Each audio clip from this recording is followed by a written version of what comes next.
에베소서 강의 오늘 27번째 시간입니다. 오늘은 가정은 왜 만드셨을까? 라는 제목입니다. 가정은 왜 만드셨을까? 성경은 상징으로 가득 차 있는 책이에요. 성경에는 수많은 상징들이 나타납니다. 그 중에 대표적인 것이 십자가 아니겠어요? 십자가. 십자가는 저주와 파멸과 또 고난의 상징이죠. 십자가는 몰락의 상징이에요. 그래서 로마 시대 때 사람들을 십자가에 매달아 죽인 것은 로마에 반역을 하면 이렇게 된다 하기 위해서 걸어놓은 효시죠. 그래서 그 십자가를 볼 때마다 사람들은 두려워하고 십자가를 볼 때마다 사람들은 무서워하고 십자가를 볼 때마다 사람들은 저주를 떠올린 거예요. 야, 저렇게 되는구나. 그런데 그 십자가 사망과 저주의 십자가를 예수 그리스도께서 무엇으로 바꿨다는 거예요? 생명과 부활과 승리의 상징으로 바꿔놓은 거예요. 그게 바로 구속의 이야기를 담고 있는 거죠. 그 외에도 성경은 상징이 어마어마하게 많이 들어있어요.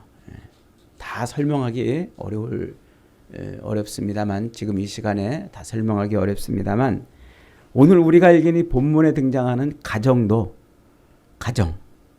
이것도 굉장히 중요한 상징입니다. 이 결혼과 가정이라는 것을 통해서 하나님은 하나님의 나라를 설명해 주고 있기 때문에 그래요.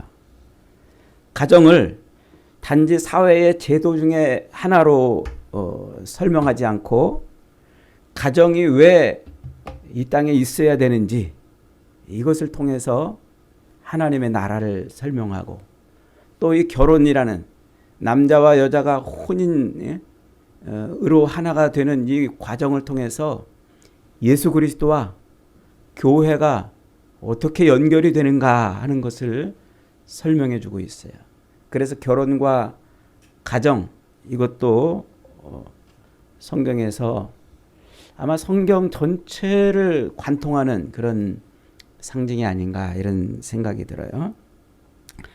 이미 창세기 2장에서 하나님은 가정을 만드시고 그 가정을 통해서 세상의 역사를 끌고 가시고, 그리고 다시 그때 만드셨던 그 가정을 회복시키는 이야기로 요한계시록이 끝이 난단 말이에요.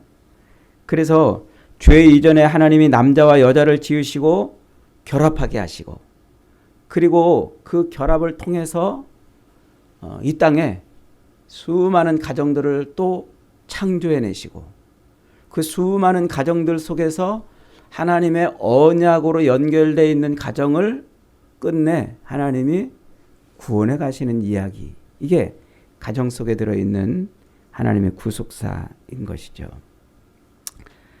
그러니까 성경은 이 가정을 사회학자들이 말하는 진화의 산물이거나 혹은 인간의 필요에 의한, 그리고 생물학적 요구에 의한 어떤 제도로 보지 않는다는 거예요. 가정은 하나님이 직접 만드신 그런 기관이다. 그리고 그 가정을 통해서 하나님의 나라를 경험하게 하시고, 그 가정을 통해서 하나님의 나라가 어떻게 성취될 것인가 하는 것을 보여주는 것이죠.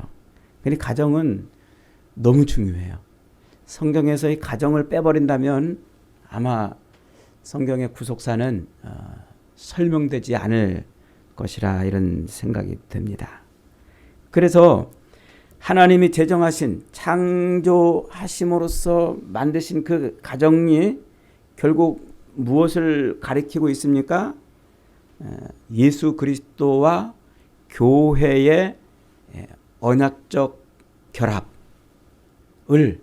가리키고 있기 때문에 가정은 무너질래야 무너질 수 없는 곳이고 무너져서도 안 되는 바로 그런 것이죠.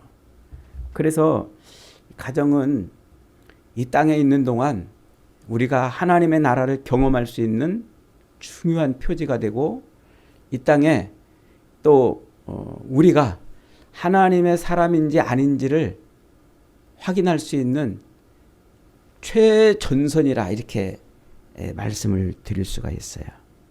그러니까 이 가정은 어떻게 보든 어떤 각도로 보든지 하나님의 나라를 설명하는 가장 중요한 상징이라 이렇게 생각이 돼요.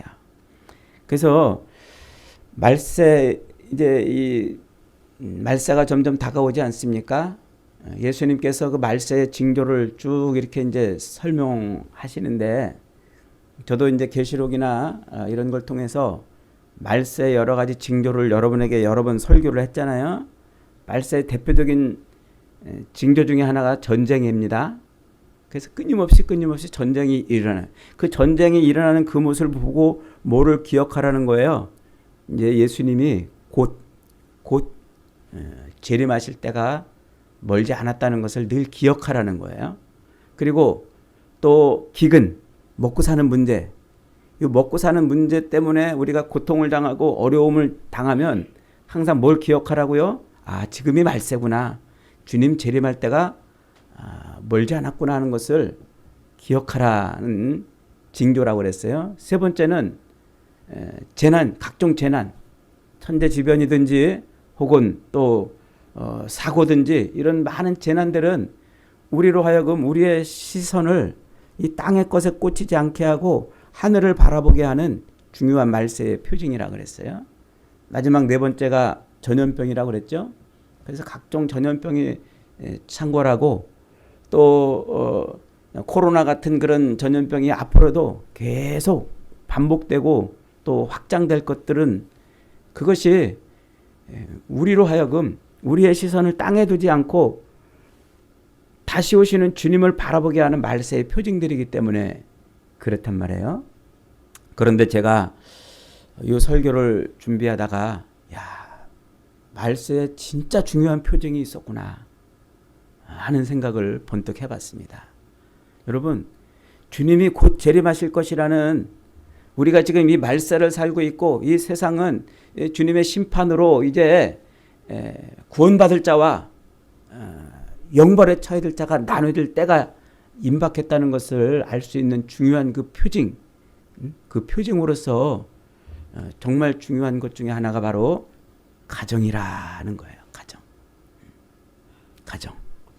그래서 하나님이 창조 때 가정을 만드시고, 그리고 종말에 예수 그리스도와의 혼인을 통해서 완성된 가정의 모습을 우리에게 보여주시는데, 중간에 있는 인간의 모든 역사가 가정을 통해서 이루어진다는 생각이 들어요.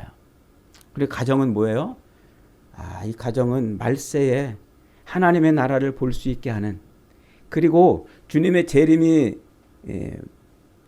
얼마 남지 않았다는 것을 판별할 수 있는 아주 중요한 판별식이라 이렇게 생각이 듭니다. 그래서 사탄이 이 세상에서 제일 먼저 공격한 곳이 어디입니까? 가정을 공격했어요. 그래서 창세기 3장에서 아담과 하와가 서로 분열하고 갈등하는, 둘이 한 몸이 될지라 하는 창세기 2장 마지막 절의 그 모습을 깨뜨리잖아요.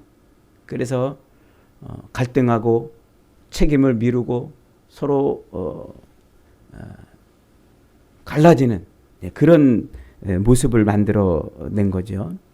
그리고 오늘날 우리 사회를 도덕적으로 혹은 윤리적으로 혹은 사회적으로 우리 사회가 흔들리고 있다는 것을 보여주는 중요한 지표 중에 하나가 뭐예요?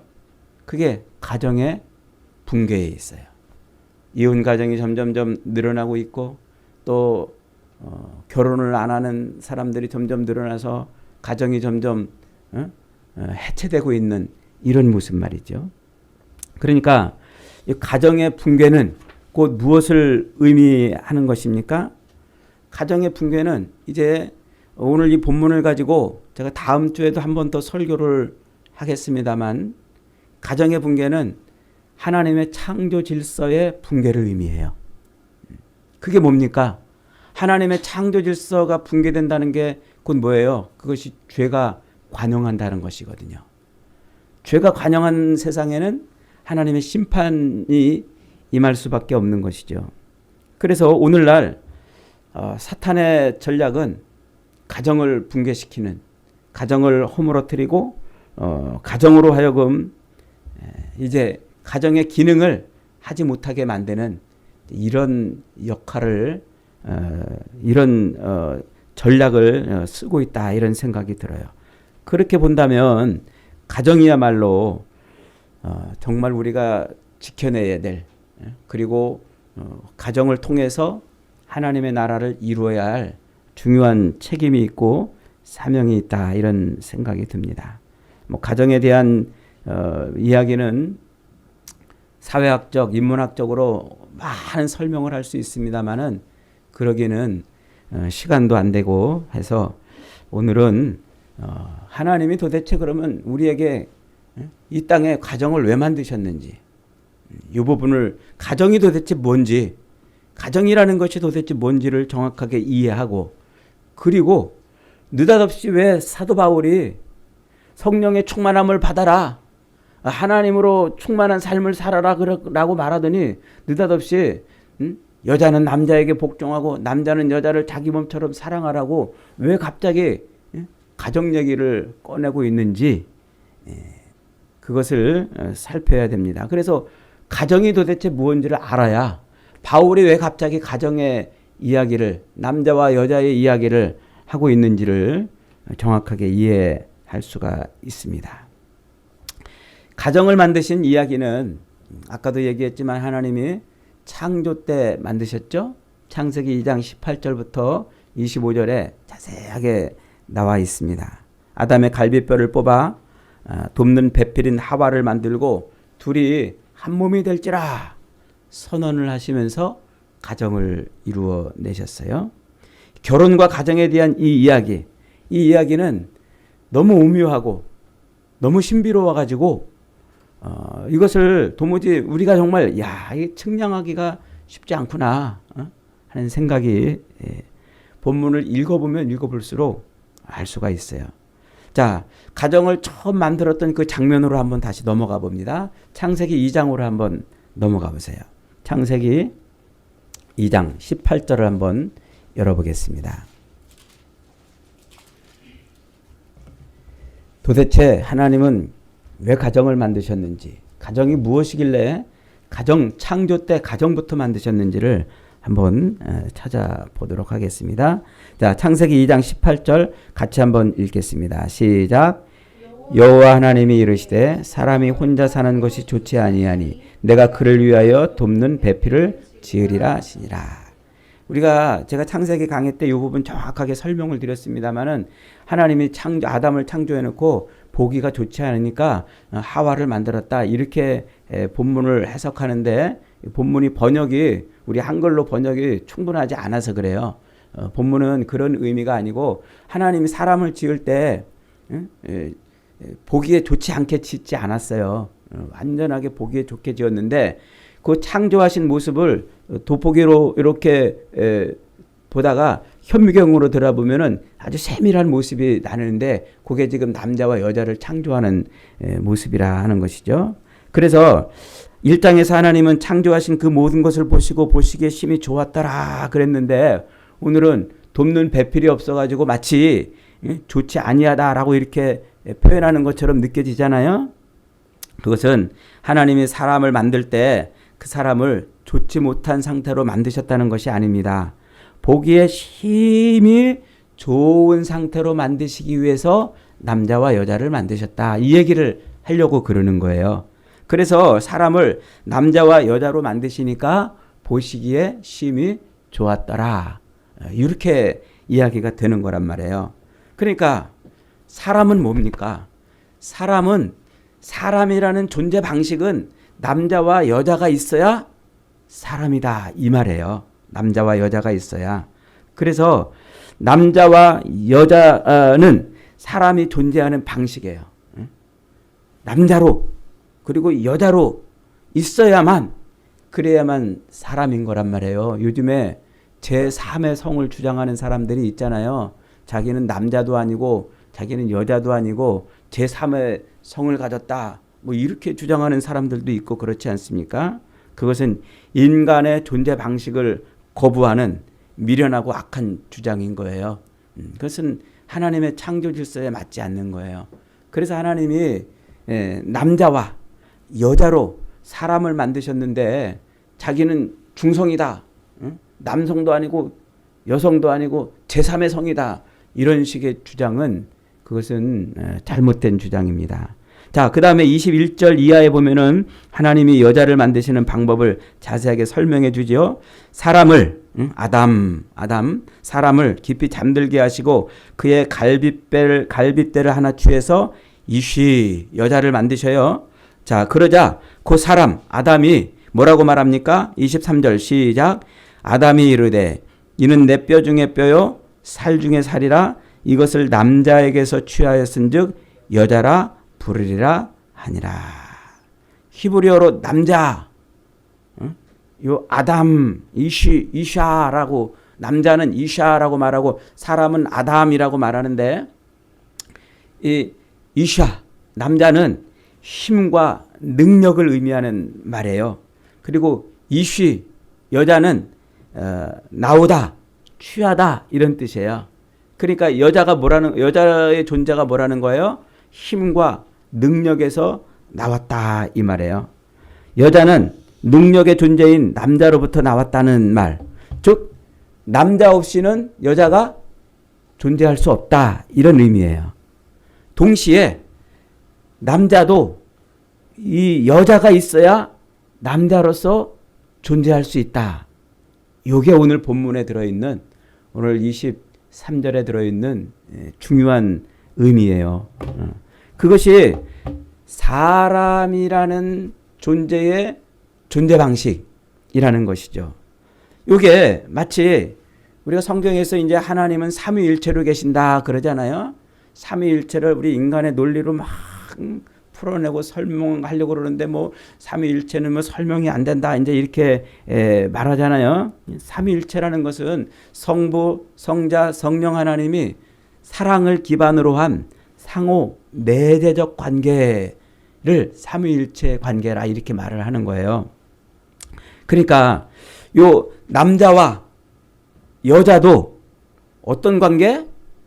사랑을 기반으로 한 상호 내재적인 관계로 있는 것. 이것을 뭐라고 부른다? 사람이라 부른다. 이렇게 말하는 거예요. 사람이라는 뜻이 뭐예요? 사람이라는 뜻이 사랑을 기반으로 해서 남자와 여자가 상호 내재적 관계로 있는 것을 사람이라 이렇게 말한단 말이에요. 그래서 하나님께서 여자를 남자에게서 나오게 했고 이 남자의 갈비뼈로 만든 거예요. 여자를 갈비뼈. 이 인체 구조상 이 갈비뼈는 우리 안에 이 뭐를 보호하고 있어요? 우리 심장을 보호하고 또 폐도 보호하고 내 안에 있는 장기들을 보호하고 있지 않습니까? 그래서 히브리 사람들은 이 갈비뼈를 뭐라고 불렀냐면 생명을 담고 있는 그릇이라 이렇게 불렀단 말이에요. 생명을. 그러니까 이 갈비뼈가 남자의 생명을 담고 있는 그릇인 거예요. 하나님은 남자의 생명을 담고 있는 그릇을 빼서 여자를 만드셨다 이 말입니다. 그러니까 여자 없이 여자라는 것은 남자의 생명을 담고 있는 그릇이고 여자 없이는 남자가 생명을 유지할 수 없다 이런 뜻이에요. 그러니까 여자라는 그릇, 이 여자라는 그릇 안에 남자의 생명이 들어있고 요 남자라는 생명을 싸고 있는 그 그릇이 곧 여자다 이런 의미인 것이죠. 그래서 하나님은 그렇게 생육하고 번성하라는 이런 명령을 성취할 수 있도록 사람을 남자와 여자로 만드셨는데 그 둘은 서로 생명을 보존해주는 그런 관계에 있는 거예요. 남자도 여자가 없으면 안 되고 여자도 남자가 없으면 안 되는 그런 상호 내재적 관계. 이게 사람이라는 것이죠. 하나님이 사람을 만드셨다는 게 바로 그런 의미예요. 남자와 여자를 만드셨다는 것이 그런 의미예요. 그래서 남자와 여자를 만드신 것은 생육하고 번성하게 하기 위한 그런 하나님의 명령을 수행하기 위해서 그런 것이죠. 그래서 생명을 담고 있는 그릇인 여자 없이는 생육하고 번성할 수 없게 되는 거예요. 하나님께서 동성애를 왜 죄라고 그럽니까? 동성애를 죄라고 하는 이유가 생육하고 번성하지 않기 때문에 그래요. 쾌락은 있고 즐기는 것은 있는데 하나님의 명령을 수행할 생육과 번성이 일어나지 않는 거예요. 그래서 생육하고 번성하라는 하나님의 그 창조 명령, 그 창조 질서를 깨트리기 때문에 동성애, 거기는 생육하고 번성이 안 되잖아요. 그러니까 생명을 기반으로 한 내재적 관계에서 나오는 그 생육과 번성이 안 되기 때문에 동성애는 하나님이 그렇게 저주를 하는 것이란 말이에요. 이게 남자와 여자를 창조하신 창조 안에 들어있는 중요한 원리이고 이것이 하나님께서 만드신 가정인 것이에요. 이렇게 하나님이 사람을 남자와 여자로 만들어 놓으시고 24절에서 뭐라고 말씀하십니까? 같이 읽습니다. 24절 시작. 이러므로 남자가 부모를 떠나 그의 아내와 합하여 둘이 한 몸을 이룰지로다. 아니 지금 하나님이 에덴 동산에서 누구를 만들었어요? 아담과 하와를 만들었잖아요. 아담과 하와가 부모가 있어요? 어머니 아버지가 있어요? 어머니 아버지도 없는데 느닷없이 아담과 하와를 하나님이 만들어 놓으시고 이러므로 그 둘이 남자가 부모를 떠나서 아내와 합하여 둘이 한 몸을 이룰지로다. 이 말을 느닷없이 왜 하시는 거예요? 부모가 있었다면은 이 말이 이제는 남자와 여자는 결혼하면 부모를 떠나야 되는가 보나 이렇게 이해를 할 수 있는데 부모도 없는데 느닷없이 처음으로 만들어진 남자와 여자가 결합해서 한 가정을 이루면서 부모를 떠나서 이렇게 한다고 이제 말을 하는 것이잖아요. 이 말이 무슨 말입니까? 이것이 곧 하나님께서 가정이라는 것을 통해서 하나님의 나라를 설명하시려고 선언하신 하나님의 선언이에요. 이제 이렇게 남자가 부모를 떠나서 자기 아내와 합하여 둘이 한 몸을 이루는 그 가정을 가지고 하나님의 나라를 설명하겠다. 하나님의 구속사를 이어가겠다 하는 하나님의 선포인 것이죠. 그래서 창세기 2장 24절에 이 말씀이 곧 인류 역사, 가정을 이 땅에서 생육하고 번성을 통해서 가정을 만들어내시는 그 가정 속에서 하나님의 언약을 성취하고 하나님의 구원을 이루어 가시는 거예요. 그런 의미로 지금 부모를 떠나서 아내와 합하여 둘이 한 몸을 이루라는 겁니다. 그러니까 이 가정은 하나님이 일부러 만들어 놓으신 거예요. 일부러. 인류학에서는 가정은 진화의 산물이라고 그러잖아요. 가정은 사회 발전의 소산이며 인간의 요 생물학적 필요에 의해서 만들어진 것이라고 봐요. 원래 인간은 짐승처럼 우두머리를 중심으로 여러 암컷을 거느리는 집단 무리 생활을 했었지만 점점 인구가 증가하고 또 삶이 또 진화함에 따라서 인간들 사이에서는 어떤 협정이 필요하다 하는 것을 깨닫게 됐다는 거예요. 그래서 우두머리 하나가 많은 이런 암컷들을 거느리고 사는 그런 삶을 더 이상 지속할 수 없다는 것을 깨닫고 어떤 협정을 만들어서 야 그러면 이제 우리 이렇게 하지 말고 한 남자 한 여자 이렇게 가정을 꾸리게 만들어 가자. 이래서 가정이 만들어지고 그런 가정이 오늘날처럼 이렇게 진화되어서 우리 삶 속에 우리의 인간의 사회 속에 들어오게 됐다. 이게 진화론이 말하는 가정의 의미예요.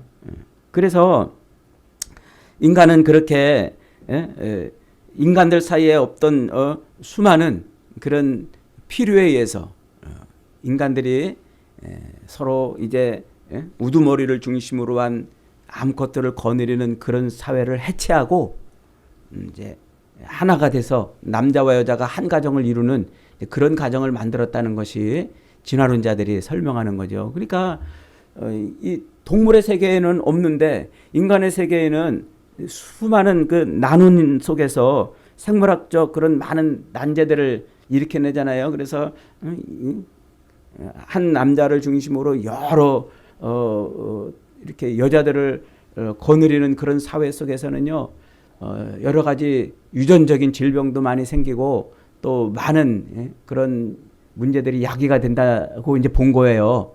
그래서 인간이 점점 이렇게 살아가면서 지혜를 갖고서 이렇게 가정을 꾸려서는 안 되겠다. 우리는 짐승과 다르게 가정을 남자와 여자의 한 가정으로 만들자. 이랬다고 이제 보는 거예요. 그러나 성경은 뭐라고 말하고 있어요? 가정이 어디서부터 시작이 됐어요? 창조에서부터 시작이 됐다는 거예요. 가정은 진화의 산물도 사회 발전의 소산도 아닌 하나님의 작품이라는 것이죠. 그리고 하나님의 이 선언은 결혼, 곧 남자와 여자가 서로 하나가 돼서 결혼하는 이 결합, 이 결합은 단순한 생물학적 요구 때문에 그런 것이 아니라는 거예요. 남자가 여자가 서로 이렇게 끌려가지고 한 가정을 이루는 것이 단순히 인간의 그 생물학적 요구를 충족시키기 위한 것만도 아니다 하는 것이죠. 가정은 생육하고 번성하는 역할만 갖고 있는 것이 아닌 이걸 통해서 하나님이 뭐를 지금 지시하시고 이걸 통해서 뭔가를 가르쳐 주시려고 그러신 것이다 하는 것입니다. 그게 뭘까요? 그게 바로 이 땅에 임하시는 예수님과 그의 신부인 교회를 설명하기 위한 중요한 상징이라는 것이죠. 그리스도의 신부인 교회는 어떻게 이 땅에 탄생할 것이고 그 그리스도의 신부인 교회가 어떻게 예수 그리스도를 신랑으로 맞을 수 있는지, 그래서 어떻게 그 혼인잔치를 통해서 하나님의 완전한 나라를 구성해 갈지를 설명하기 위한 것이다 는 것이죠. 그래서 그리스도의 신부인 교회는 이 땅에 어떻게 탄생하고 또 교회를 통하여 가정의 표상인 하나님의 나라는 어떻게 완성이 되어가는지, 그렇게 하나님은 이것을 통해서 말씀을 하고 있는 거예요. 그러니까 가정이라는 게 도대체 뭐냐? 그것은 단순히 인간의 생물학적인 그런 요구와 필요에 의해서 만들어진 인간들 남녀 간의 결합으로 만들어진 것이 아닌 하나님께서 이루실 하나님의 나라를 확장해가고 그리고 그 하나님의 나라를 이루어가는 중요한 토대다는 것이죠. 결국 결혼과 가정은 육신을 가지고 이 땅의 세계를 살아가는 인간들에게 천국을 이해하는 가장 중요한 통로인 거예요. 하나님과 함께 교제하고 교통하며 산다는 것이 무엇인지를 아주 분명하게 체험할 수 있는 영적인 체험 장소다, 이렇게 말할 수가 있는 것이죠. 그래서 천국의 삶의 원리를 연습하는 연습장, 천국의 이 삶의 원리를 연습하고 하나님의 사람으로 훈련되어지는 훈련소로서 가정은 너무 중요한 겁니다. 우리가 남자들이 이제 나이가 되면 징집을 받잖아요. 국가로부터 부름을 받아서 너희들 군대 와라. 소집영장을 받으면 그들이 다 어디 갑니까? 그들이 다 훈련소로 모여요. 훈련소. 그 훈련소에 모여야 거기서 비로소 군인으로서 거듭날 수 있는 거예요. 가정에서 그냥 자기 집에서 학교 다니면서 얼마든지 군인으로 훈련할 수도 있잖아요. 제가 고등학교 다닐 때만 해도 교련이라는 게 있었어요. 교련. 군사 훈련 연습하는 거예요. 빡센 훈련은 아니지만 그래도 기초적인 군사 지식을 받고 총검술도 기초적으로 또 진짜 총을 가지고 하는 건 아니지만 엎드려서 총 쏘는 자세가 뭔지 또 군인으로서 나라를 위해서 뭘 해야 될지를 학교에서 배웠어요. 만약에 그 각 학교에서 그렇게 다 군인으로서 제대로 훈련을 다 받을 수 있다면 굳이 훈련소라는 게 필요 없었겠지요. 그렇게 학교에서 그런 훈련들이 다 안 되는 거예요. 그들이 다 모여서 모든 것과 다 단절이 된 끊어진 가족들과도 끊어지고 자기 생활과도 끊어지고 자기의 친구들과도 끊어진 그런 상태로 다 모여가지고 훈련소에 모여야만 이룰 수 있는 게 있기 때문에 훈련소에 징집을 하는 거란 말이에요. 똑같아요. 하나님의 백성으로 우리가 이 땅을 살아갈 때 하나님을 경험할 수 있는 가장 최적의 장소가 가정이기 때문에 하나님이 따로 가정이라는 것을 만드셔서 우리에게 이 가정 생활을 설명하는 것입니다. 그래서 오늘 본문에서 결혼을 통해서 가정을 이룬 남자와 여자에게 사도 바울이 느닷없이 뭐라고 말씀하세요? 오늘 에베소서 5장 22절 한번 읽습니다. 시작. 아내들이여 자기 남편에게 복종하기를 주께 하듯 하라. 이는 남편이 아내의 머리됨이 그리스도께서 교회의 머리됨과 같음이니 그가 바로 몸의 구주시니라. 그리스도께서 교회의 머리가 되신다. 이 말은 사도 바울이 언제 에베소 교회한테 설명해 본 적이 없는 말이에요. 느닷없이 이 말을 왜 꺼냈을까요? 자세하게 이 말을 먼저부터 쭉 설명해 가지고 야 교회가 뭔 줄 아냐? 교회는 예수 그리스도를 몸으로 한 머리로 한 몸이다. 이런 것을 에베소 교회한테 진작부터 설명하고 이 말을 했더라면은 끄덕끄덕 고개가 끄덕여질 수 있을 겁니다. 그런데 자 고린도 교회에 보내는 편지나 혹은 골로새 교회에 보내는 편지들 그런 데서는 이런 얘기 하던데 에베소 교회는 이런 얘기가 없었어요. 느닷없이 교회의 머리가 되신데 예수님이 그러면서 가정 얘기 서로 남자 여자가 서로 복종하고 순종하는 사랑하는 관계를 이어가야 되는데 그리스도께서 교회를 그렇게 하심같이 하라 지금 말씀하고 있는 거예요. 새끼줄을 꼴 때 두 가닥 가지고 꼬지 않고 세 가닥을 갖고 꼬고 있는 거예요. 그래서 하나는 남자 가닥, 하나는 여자 가닥. 그 안에 예수 그리스도 얘기를 딱 집어넣어 가지고 그 세 개의 이야기를 같이 하고 있는 거예요. 왜 그럴까요?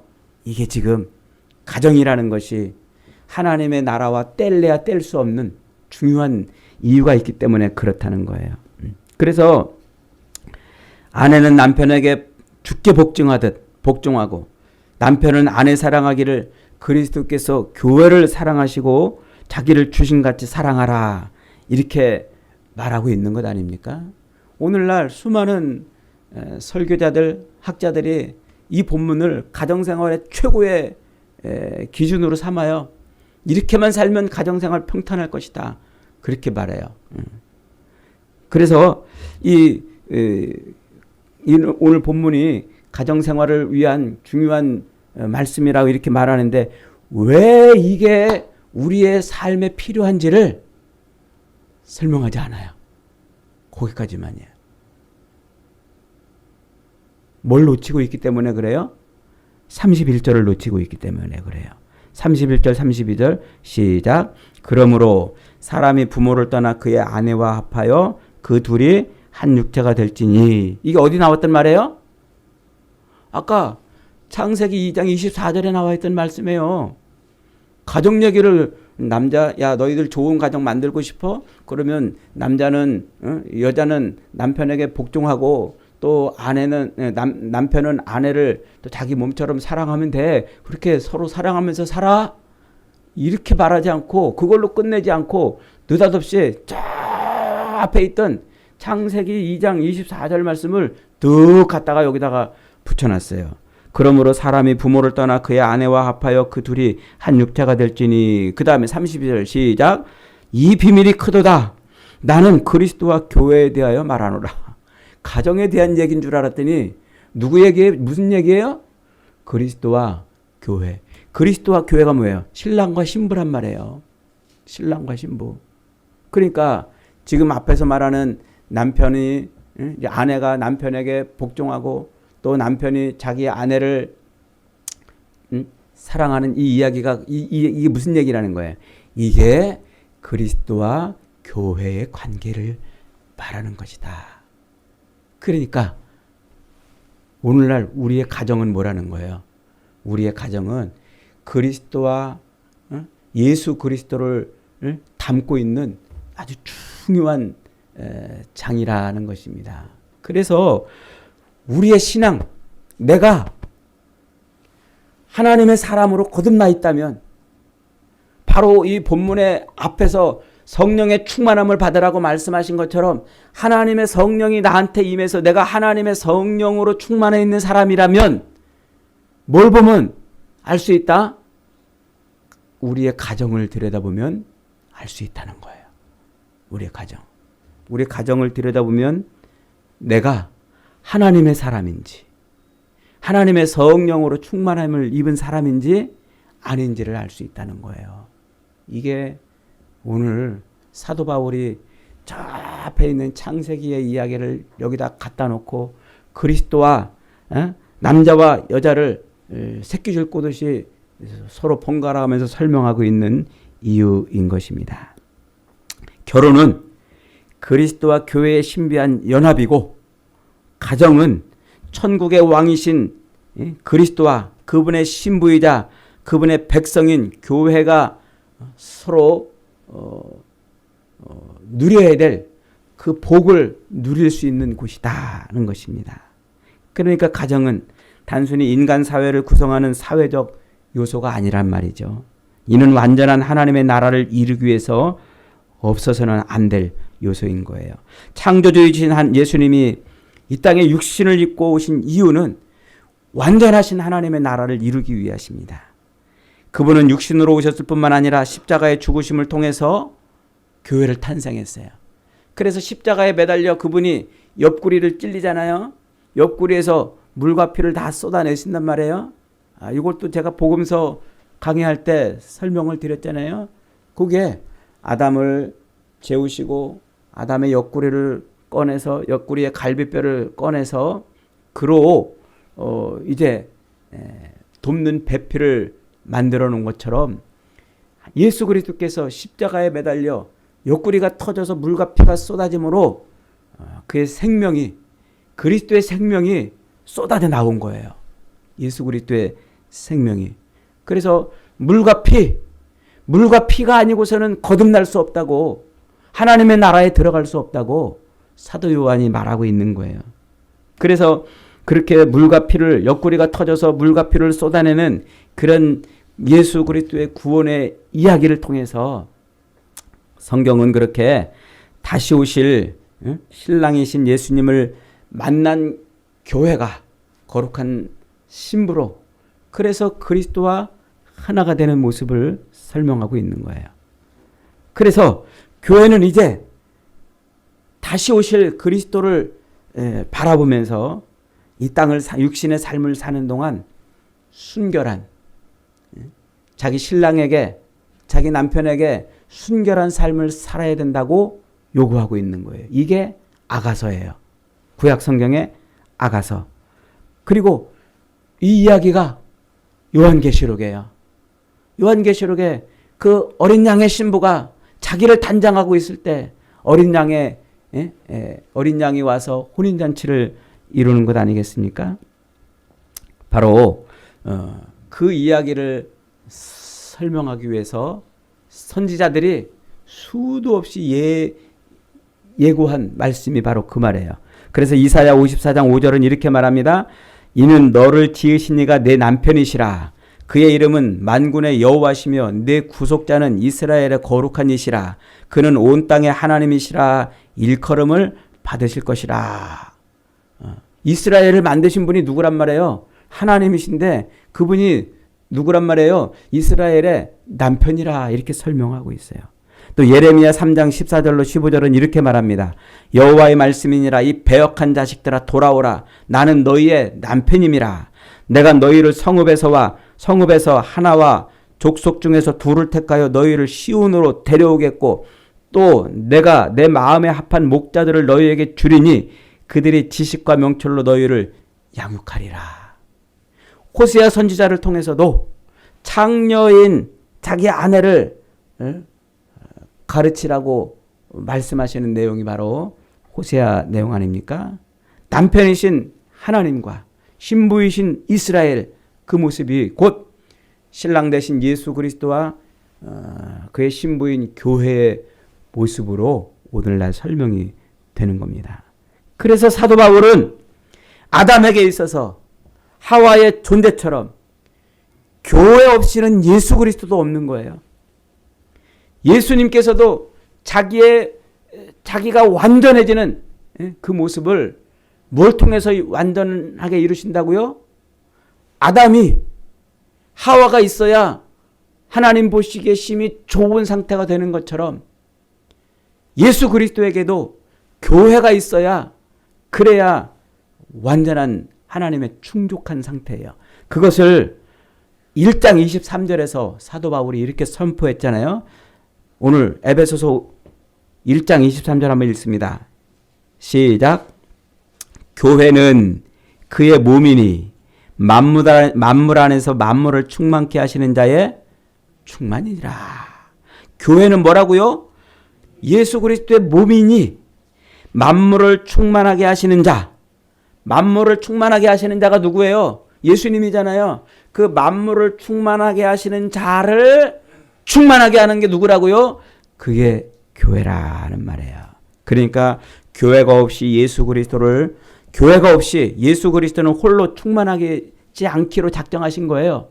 예수님은 교회를 통해서만 충만하신 거예요. 교회를 통해서만 예수님은 그렇게 자신의 충만함을 온 땅에 드러내고 만물을 충만케 하시는 일을 하신단 말이에요. 그것을 경험할 수 있는 곳이 어디다? 그것이 가정이다 하는 얘기를 지금 말하고 있는 것이에요. 그래서 골로새서 1장 17절로 20절은 이렇게 말합니다. 그가 만물보다 먼저 계시고 만물이 그 안에 함께 섰느니라.